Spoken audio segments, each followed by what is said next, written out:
Karen slaps nurse for taking too long. Didn't realize the nurse was treating her own father in the ER. The air inside the emergency room was thick with tension, an invisible weight pressing down on everyone present. Fluorescent lights buzzed overhead, casting a sterile, washed-out glow on rows of tired, sick, and injured faces. The reception area was overcrowded, the chairs lined up like obedient soldiers barely containing the restless shuffle of patients waiting their turn. Children cried. A man in his 40s cradled his arm in a sling, sweat beading on his forehead. An elderly woman wheezed softly through her oxygen tank as her granddaughter rubbed her back. Amid all this chaos, a woman stood out, not because of her injury, but because of her behavior. Karen Patterson, dressed in designer jeans and a pastel blouse that screamed affluence and self-importance, sat with one leg propped up on an adjacent chair, her foot wrapped in a flimsy gauze pad she had brought from home. She winced dramatically every few minutes, glancing around to see who might be watching, and when no one paid her any attention, she scoffed loudly and rolled her eyes with theatrical flair. Karen had been waiting for 10 minutes, 10 whole minutes, without so much as a nurse walking over to ask if she needed water or painkillers. She had timed it on her phone, tapping her red manicured nails angrily against the screen every time the seconds ticked by. To her, this was unacceptable. She had stubbed her toe on the corner of her marble coffee table, a serious piece of furniture she often bragged about to her book club. It had cost her nearly $6,000, and now it had cost her peace of mind and possibly a broken toe. Surely, this deserved more urgency than the coughs and wheezes and fainting she saw all around her. Didn't these people understand she had important things to do, appointments, events, people who relied on her? She stood up abruptly, wobbling slightly on her good foot as she made her way to the triage desk. The nurse sitting behind the counter didn't even look up, her eyes fixed on the computer screen, fingers moving quickly over the keys. Karen cleared her throat. No response. She did it again, louder. The nurse raised one hand with 2 fingers raised. Give me a moment. Karen didn't like being told to wait. She leaned over the counter, her tone sharp and edged with irritation as she said, "Excuse me. I've been sitting here in pain for over 10 minutes, and no one has even asked if I'm okay." The nurse, her name tag reading Elise, finally looked up, eyes ringed with fatigue, dark circles betraying the long shift she was still enduring. "Ma'am, we're seeing patients based on the severity of their condition. I understand you're in pain, but we have some critical emergencies coming in right now." She was professional but firm. Her voice was calm, but her face said she didn't have time for this. Karen huffed and stormed back to her chair, muttering loudly enough for everyone to hear. "This is ridiculous. My taxes pay for this crap and I can't even get a nurse to look at my foot. What kind of operation is this? I should have gone to that private clinic on 5th. Her words drew a few irritated glances, but most people kept their heads down. They were too tired to argue with someone who clearly thrived on conflict. Near the end of the hallway, Nurse Maya Rodriguez was moving from room to room like a machine barely fueled by adrenaline. She had arrived on shift 4 hours earlier, only to find out that her father had been rushed into the ER while she was on duty. Her first instinct had been to rush to his side, to hold his hand and tell him everything would be okay. But she couldn't, not right away. There were people coding in rooms, there were wounds needing to be closed, fevers needing to be treated, charts that had to be updated. And through it all, the weight of her father's condition sat like a stone in her chest, every beat of her heart echoing with the fear that she might not make it in time. The ER was chaos, but Maya was part of that chaos. She moved through it with practiced focus, even as the worst kind of anxiety clawed at her insides. She had just finished assisting with a trauma patient who'd been in a motorcycle crash. Blood soaked through her gloves and down her forearms as she peeled them off and disposed of them. She was about to check on her father when her radio crackled with a request to help with a collapsing elderly patient. Her feet, which felt like lead, turned in that direction instead. The patient's breathing was erratic, pulse unstable, and Maya worked alongside the doctor in silence, applying oxygen, adjusting monitors, doing everything she could to stabilize the man. As the doctor called for tests and ordered medication, Maya finally slipped away, rushing toward trauma room 3. Meanwhile, Karen was seething. She had made up her mind. If they wouldn't help her, she would make them help her. She didn't care how crowded this hospital was or how tired these nurses looked. She was done being ignored. She had pain, real pain, and someone had to deal with it. Her moment came when she spotted Maya walking quickly toward a side hallway. The nurse looked tired, disheveled, but she was moving with purpose, and Karen decided that was her target. She sprang from her seat, hobbling slightly, and followed the nurse. "Maya," someone called from behind, but Maya didn't hear it. Her mind was already in that trauma room, already at her father's bedside. Karen, on the other hand, didn't care what the nurse was doing. She caught up to her, tapped her on the shoulder, and when Maya turned around, startled, Karen's hand flew up in a fast, angry motion. The slap cracked through the hallway like a gunshot, a sharp, violent sound that silenced every other noise for a moment. Nurses turned. A patient looked up from their wheelchair, shocked. Maya's head had snapped to the side, her cheek already beginning to flush red. She blinked slowly, stunned not by the pain, but by the audacity of what had just happened. Karen, breathing hard, yelled, "That's what you get for ignoring me. I'm a patient, and you've all been sitting on your asses while I'm suffering. I've never been treated so poorly in my life." Maya slowly turned back to face her, her eyes wide, not in anger but in disbelief and something far deeper than that. Hurt, sorrow, and fury all simmered just under the surface, and her voice, when she finally spoke, carried the weight of something far heavier than any of the chaos around them. The hallway remained silent, as if the hospital itself was waiting for what she would say next. The hallway still echoed with the violent sound of the slap, a moment that seemed to freeze the very air around them. For one heartbeat, then two, nobody moved. Maya stood still, her breath caught in her throat, the heat of the blow still tingling on her cheek. Karen, chest heaving, her face twisted with a smug kind of rage, seemed to be waiting for the nurse to retaliate or cry or cower, anything to prove that she'd made her point. But instead, what Maya did was far quieter and infinitely more powerful. She took a slow breath, straightened her spine, and lifted her chin. Her eyes locked onto Karen's, not with hostility, but with a level of raw, controlled emotion that made Karen's sneer falter slightly, unsure now of the victory she thought she'd just won. Maya's voice, when she finally spoke, was low but steady, and it carried through the hallway with perfect clarity.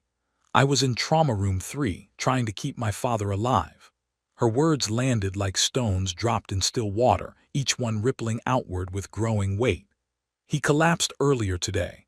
My mother found him in the backyard and called 911. He barely made it to the hospital.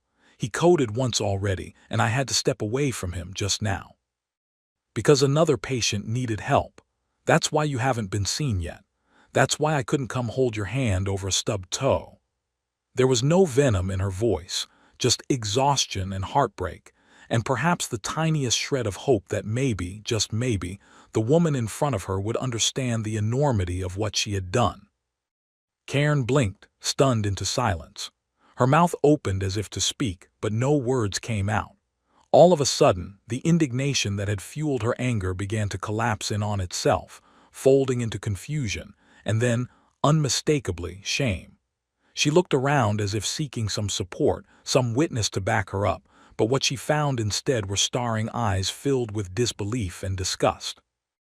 A man in a hospital gown who had been slumped against the wall now stood upright, arms crossed, eyes narrowed in contempt.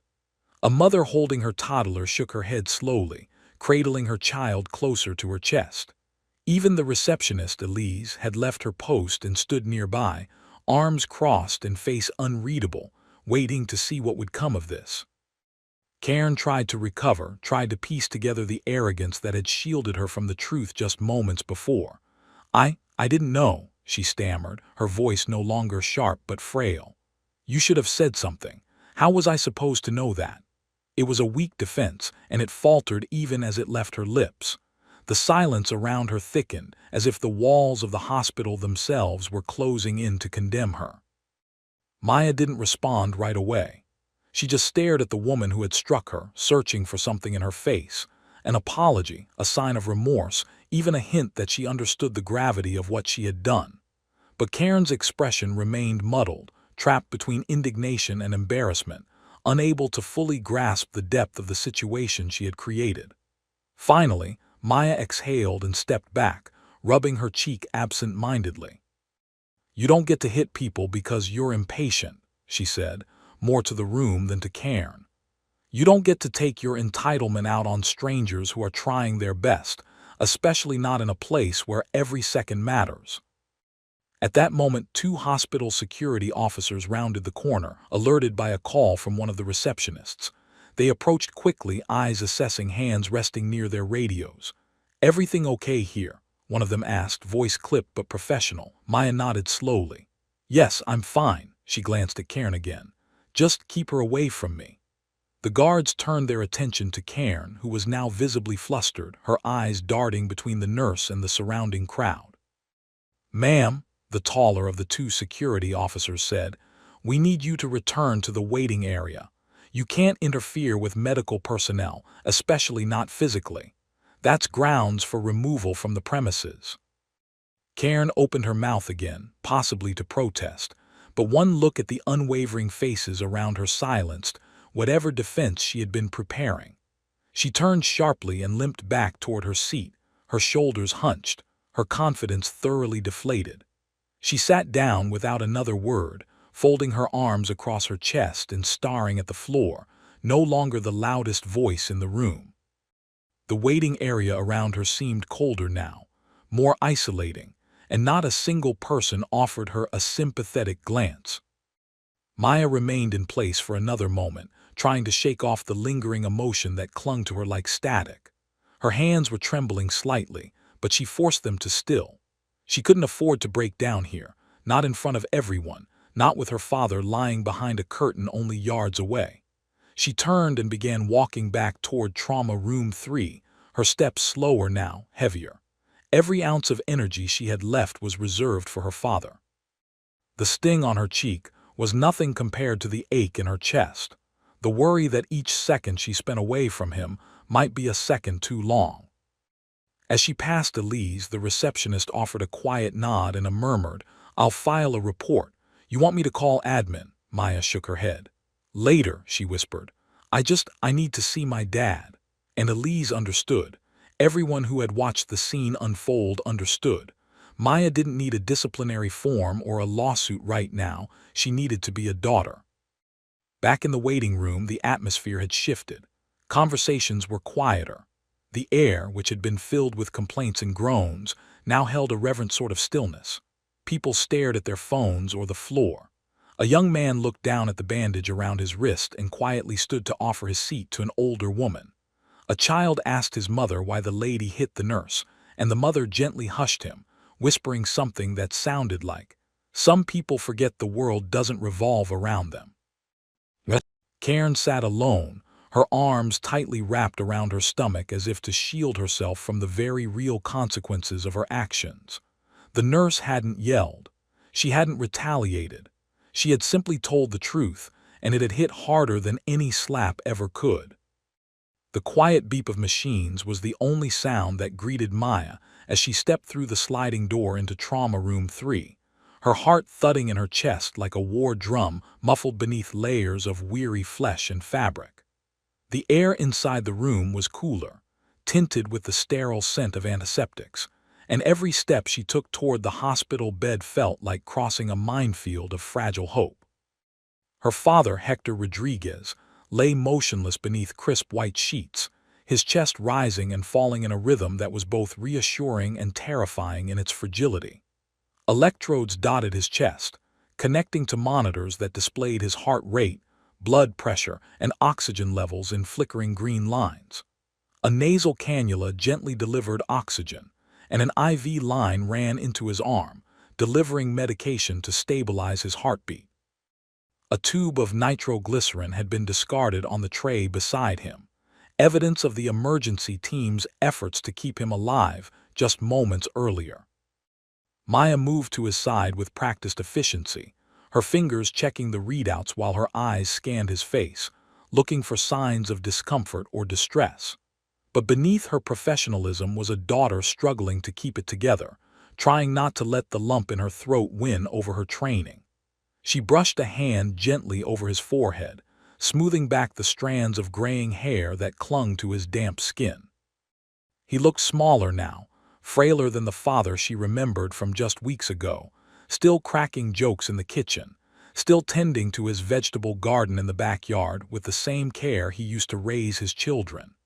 Seeing him like this, surrounded by machines and blinking lights, was like watching a pillar crack in slow motion. "Dad," she whispered, though he didn't stir. His eyes remained closed, his expression peaceful, but Maya had seen enough to know peace could be misleading in an ER. She checked his pulse manually, matching it with the monitor's reading, and adjusted the IV slightly before stepping back and taking a seat on the rolling stool beside his bed. The room felt like a bubble, isolated from the tension and noise of the hallway where only minutes ago she had been humiliated in front of strangers by a woman who couldn't see past her own inconvenience. But Maya didn't let her mind linger on that now. Her thoughts were rooted here in this moment, beside the man who had once lifted her onto his shoulders to see over parade crowds and had cried at her nursing school graduation like she'd just saved the world.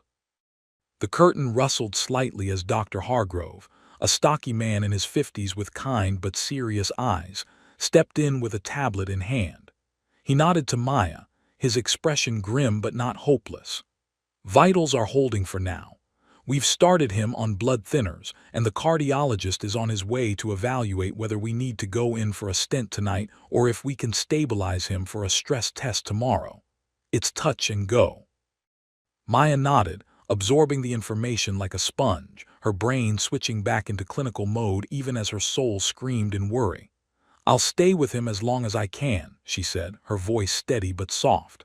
The doctor hesitated, then placed a gentle hand on her shoulder. "Take a break soon, Maya. You've been going non-stop since your shift started and this is personal now.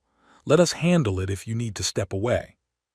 She gave a tight nod, appreciating the sentiment but knowing she wouldn't leave. Not yet. Not when her father was still between here and something worse.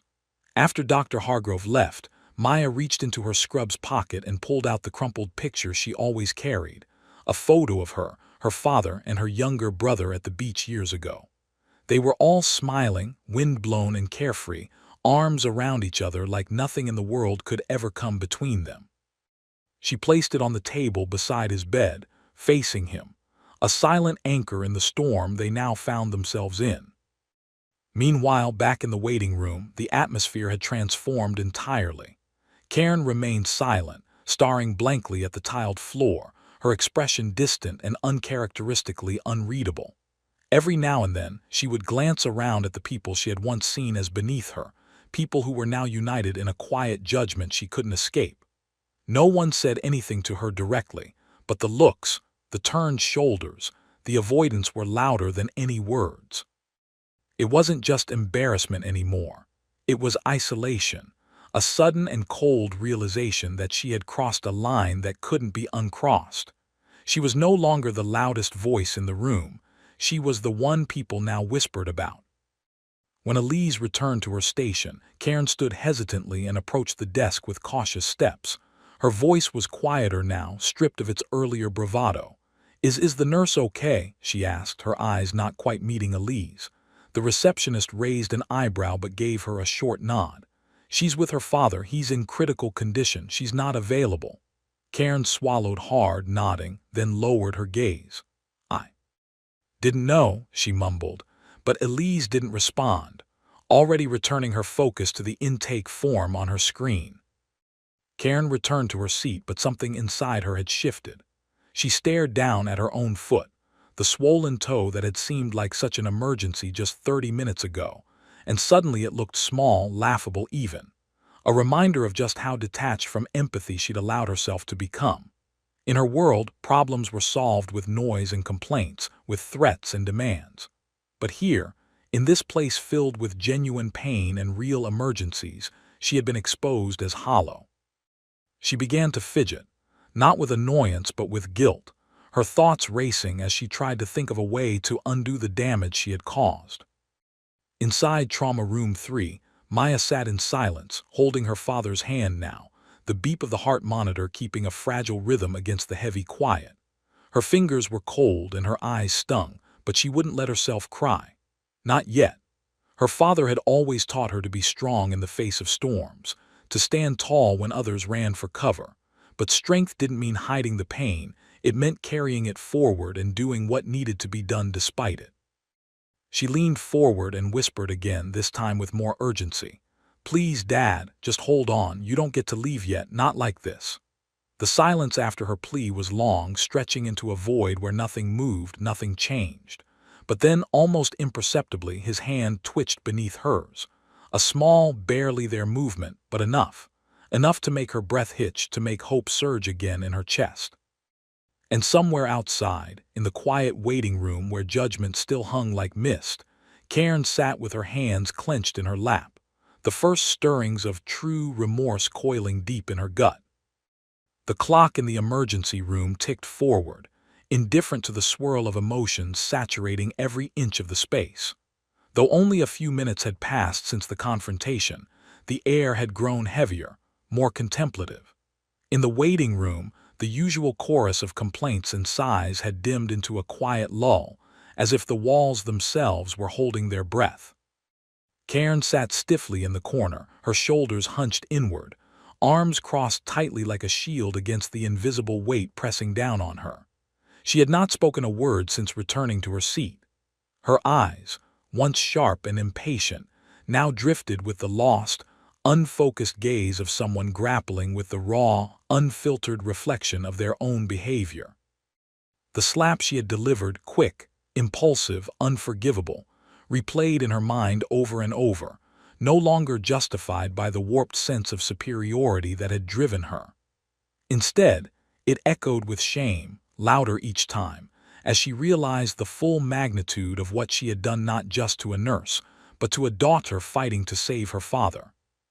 The quiet hum of hospital machinery and the occasional intercom announcement filled the space as the ER continued its relentless rhythm, unmoved by personal awakenings or private humiliations. One by one, patients were called, escorted through double doors into a place that held both hope and heartbreak. Karen watched as others were treated with quiet dignity, an elderly man being wheeled into an exam room by a nurse who held his hand, a young mother walking nervously behind her asthmatic son as a technician gestured for them to follow. For the first time in what felt like years, Karen saw the world outside of herself. She saw the pain etched on faces, the quiet strength in strained voices, the patience required to navigate this space where everyone was hurting in different ways. Her own pain, which had once felt towering and urgent, now seemed laughably small. The swelling in her toe had gone down slightly. The gauze she'd so dramatically applied at home was barely hanging on. She considered taking it off but didn't move. She didn't want to draw attention to herself again. That bridge had burned, and now she sat in the ash of it, trying to figure out what was left. A few feet away, the receptionist Elise returned from a brief break, setting down a fresh cup of coffee at her desk. Karen watched her for a moment and with a hesitant breath stood up. Her steps were slow, careful, not because of her toe, but because of the fear that any movement might invite further scrutiny. She approached the desk, clutching a small piece of folded paper in her hand. Elise looked up, her face guarded. "Yes," she asked. Karen hesitated, her mouth suddenly dry. She held out the note with a slight tremble. "It's for Nurse Maya," she said quietly. "I wrote an apology. I know she doesn't want to see me and I don't blame her, but if you could just make sure she gets it." Elise stared at her for a long moment, her expression unreadable. Then she took the note without a word and set it beside the computer. Karen didn't expect forgiveness. She wasn't even sure what she was hopping for anymore. But she knew it was time to stop thinking only about herself. With nothing else to say, she returned to her seat and lowered her gaze, this time not out of arrogance but out of humility. Back in Trauma Room 3, Maya still sat beside her father, her hand wrapped around his like a lifeline. The twitch of his fingers earlier had filled her with a fragile hope, one she dared not celebrate yet, but one that allowed her to breathe a little easier. His vitals were stable for the moment, the monitors displaying a steady heartbeat that felt like a metronome holding her to the present. She had changed his pillow, checked the IV again, and dimmed the lights to keep him as comfortable as possible. Outside the room, life in the ER continued its chaotic dance, but in here, time had slowed, stretching into something sacred. A knock at the doorframe pulled her from her trance. Elise stepped in, still holding the folded note. "Hey," she said gently, her voice careful not to disrupt the moment. "Someone left this for you, from the woman earlier." Maya's face tightened, her jaw clenching reflexively at the memory of the slap, the burning humiliation, the way the entire hallway had frozen around her in the aftermath. She wasn't ready to forgive, not yet, maybe not ever, but she reached for the note anyway. Elise set it on the table and stepped back. "Take your time," she murmured, then disappeared again. Maya stared at the paper for a long while before finally picking it up. The handwriting was neat but shaky, as if the writer had rewritten it more than once. The letter was brief, an apology not laced with excuses, but with genuine regret. Karen admitted she had acted out of selfishness, confessed that she had never truly seen the struggles of others until that moment, and acknowledged that she could never undo what she had done, but hoped Maya would at least know how deeply sorry she was. It wasn't flowery or dramatic, just honest, and that honesty struck something in Maya that made her chest ache. She folded the note and set it aside. She wasn't ready to respond. She wasn't ready to absolve, but she was grateful for the effort, small as it was, and in this place where life and death hovered just a breath apart, that gratitude was enough for now. She leaned forward and brushed her fingers along her father's wrist, silently praying he would wake up and that he wouldn't have to hear about the ugliness she had endured tonight. He'd always taught her to stand tall, to meet cruelty with grace and strength, and tonight she had done just that, even when it hurt. Outside in the waiting room, the lights flickered slightly as the night stretched onward. Karen remained seated, watching the door occasionally, not with expectation but with quiet contemplation. For the first time in her life, she realized how much the world didn't revolve around her pain. And maybe, just maybe, she was starting to understand what it meant to carry the weight of someone else. The sun had begun to rise, casting a soft amber hue over the hospital parking lot and creeping in slanted beams through the high windows of the emergency room. It was that quiet hour when night surrendered to morning, when the frenetic rhythm of the ER slightly slowed, not because the crises had ceased, but because even chaos eventually needed to catch its breath. The harsh fluorescence inside still glared down on the scuffed floors and the weary faces of nurses and patients alike, but the golden light outside offered a subtle contrast, as if reminding those within these walls that the world beyond still turned, still offered the promise of a new day. Maya sat beside her father, his hand loosely wrapped in hers, both of them illuminated by the gentle morning light seeping into Trauma Room 3. His breathing had steadied during the night, and while he hadn't yet regained consciousness, the doctor had returned to deliver hopeful news. His heart had responded to the treatment, the immediate danger had passed, and the coming hours would determine his longer-term recovery. Maya had taken the news with a grateful nod and silent tears that had traced their way down her face, wiping them away quickly before returning to her usual composure. But inside, something had shifted.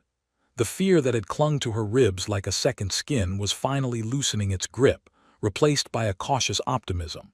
She had spent the last several hours split in half nurse, half daughter, torn between duty and heartbreak, composure and exhaustion. Now, in this quiet moment, she was simply a daughter again, sitting at her father's bedside as the world slowly stirred back to life outside. The note from Karen still sat on the table beside her, its edges worn from where her fingers had traced the folds absent-mindedly through the night. She hadn't read it again. Once was enough. It had left a strange feeling in her, one part relief, one part heaviness. An apology had been offered, genuine and without expectations, and for Maya that had meant something, even if she wasn't ready to say it aloud. She had no obligation to forgive, no duty to make it easy for someone who had raised a hand to her without knowing anything about her. And yet, the apology lived in the space between them now, a quiet acknowledgement that Maya's pain had been seen, and that the cruelty she endured had not gone unnoticed by the person who inflicted it. Back in the waiting room, Karen sat with her hands folded in her lap, her posture transformed from the entitled slouch she had arrived with into something more still, almost reverent. Her eyes were red from tears she hadn't tried to hide, and her body language was that of a woman who had finally stepped out of her own shadow and seen herself clearly for the first time in years. She no longer looked around expecting attention or validation. Instead, she remained in her seat as the receptionist called other names, as new patients trickled in, as the morning shift slowly began to replace the night crew. She didn't ask when she would be seen. She didn't complain that it had been hours. She just sat and waited, quietly, humbly, as if she finally understood the price of the harm her impatience had caused. Eventually, Elise approached her. The receptionist had remained watchful, not out of malice, but with the guardedness of someone who had witnessed too many outbursts, too many apologies that meant nothing. But this time felt different. Elise offered a brief nod and said, "Nurse Maya received your note. She's with her father still. He's doing better." Karen looked up, her expression flooded with emotion. "Thank you," she whispered, her voice cracking from exhaustion and something deeper. "I didn't expect her to respond. I just wanted her to know I was sorry." Elise studied her a moment longer, then softened. "Sometimes that's the most you can do." The two women didn't speak further. Elise returned to her desk, and Karen sat quietly, digesting the news. The image of Maya's face after the slap haunted her, not because she feared retribution, but because she had seen a glimpse of something in that moment that changed her: dignity in the face of pain, composure in the midst of personal grief. Karen had spent years believing the loudest person in the room was the most powerful, but now she understood the truth. Real strength often looked like silence, like restraint, like someone choosing grace when they had every right to rage. She wondered who Maya's father was, what kind of man had raised a daughter who could endure what she had endured with such grace. And in that wondering, Karen realized just how shallow her world had been, how blind she had been to the people who kept the world running while she had taken them for granted. Inside Trauma Room 3, Maya finally stood, her legs stiff and aching from hours spent seated. She stretched briefly, her back popping, and leaned down to press a soft kiss to her father's temple. He stirred slightly, his eyelids fluttering, but didn't wake. Still, she smiled faintly. Progress. Outside the room, the hallway buzzed again with footsteps and voices, and Maya knew she needed to return to her duties. There were patients waiting, charts to complete, rounds to assist with. But before she stepped out, she took one last look at the man who had always been her rock, who had taught her how to stand tall and speak softly and care for others, even when it cost something. As she exited the room, her eyes caught Elise's at the desk. Elise gave her a small, silent gesture, a quick flick of her eyes toward the waiting room. Maya's gaze followed. She saw Karen sitting there, hands still, head bowed slightly. Maya paused for just a moment, her thoughts turning. Then she exhaled through her nose, shook her head gently, not in contempt but in quiet understanding, and continued walking. There was no confrontation, no final word. She had already said everything that needed to be said. Forgiveness, if it ever came, would come in time. For now, she had her father, her work, and the peace that came from knowing she had stayed true to herself. Karen didn't look up as Maya passed by, but somehow she knew. She felt the nurse's presence like a warm current moving past, steady and unshakable. No eye contact was made, no gesture exchanged, but something settled in Karen's chest, an unspoken acknowledgement that, while some actions couldn't be undone, they could be understood. And that understanding, painful and humbling as it was, could be the start of something new. As the morning light stretched farther into the hospital, illuminating the worn tile floors and the weary, hopeful faces of those inside, life went on. The ER doors opened and closed. New patients arrived. Nurses moved with practiced grace. And somewhere in the hush between heartbeats and healing, two women walked their separate paths, one returning to the life she had always known, now forever changed by a single moment of pain and revelation, the other stepping forward with quiet strength, carrying her own burdens but no longer alone. The story was over, but the lessons would linger, etched into the walls of the like fingerprints on glass, proof that even in the worst of moments, humanity, dignity, and empathy could still prevail.